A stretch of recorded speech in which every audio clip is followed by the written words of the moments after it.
Welcome ladies and gentlemen to another Call of Duty Warzone video. In this video we'll be comparing the stats between the Kilo and the Bruen after the patch to determine which one is the best in Season 5 of Warzone. Before we can continue with the video, 95% of you watching this video right now are not subscribed to the channel. We're trying to reach 4,000 subscribers, so if you haven't already, subscribe with notifications turned on and drop a like so you get stats like these before anyone else does. Okay, so let's get into the stat breakdown between the Kilo and the Bruen. So in blue we have the damage ranges with our recommended class setups on them, so we will ignore this for now and return to it later on in the video. We also have in white the old stats for the Bruen, so we can compare those two. For now we'll be looking at both guns with no attachments on them. Starting with the damage profile for the head and the body, the Bruen still outperforms the Kilo in this category as it is a LMG, but its damage profile for the body when we compare it to itself isn't nearly as good as it was before. These guns have a similar drop off as well, so that won't change much, but the mobility for the Kilo is better, and that's something that we will have to consider here. And for the rate of fire, the Bruen does 759 rounds per minute and the Kilo does 780 rounds per minute.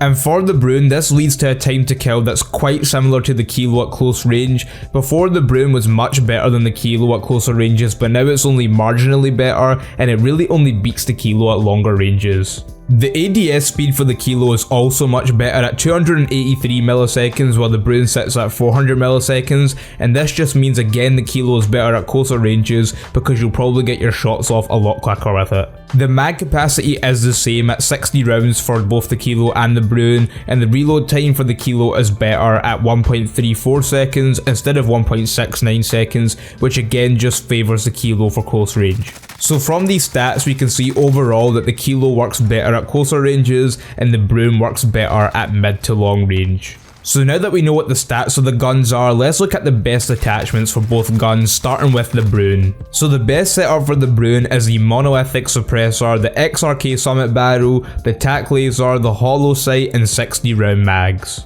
And to replicate a similar setup for the Kilo, we'll use the monolithic suppressor, the Singard Arms Prowler barrel, the VLK 3x optic, the Commando foregrip and again 60 round mags. And now with these recommended class setups, if you look back at the stat pages, we'll see that the damage ranges in blue have increased for both guns, and this is just because of the barrels being used, but the difference between both guns again isn't really that noticeable. Something that does change is the recoil pattern, so let's take a look at those both with and without the attachments. So what we have here is the recoil patterns without the attachments, with them, and if we try to control them with the attachments on. And we see here that we have quite a similar recoil pattern with the Bruen and the Kilo, except the Bruen has more vertical and horizontal recoil after the patch.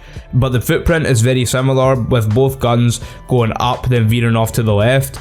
While controlling the recoil for both guns won't be difficult, I do think that the Kilo is better here overall. So what gun is better? After looking at both of these guns in depth, I would have to say that the Kilo is now the better gun in Season 5 of Warzone. Its mobility is better, the damage is only slightly weaker after the patch, and its recoil is now easier to control. The Bruen is more like a normal LMG after this patch. That has been this video. Let me know what you think down in the comments. Remember to subscribe to help us reach our goal of 4,000 subscribers, and thanks for watching.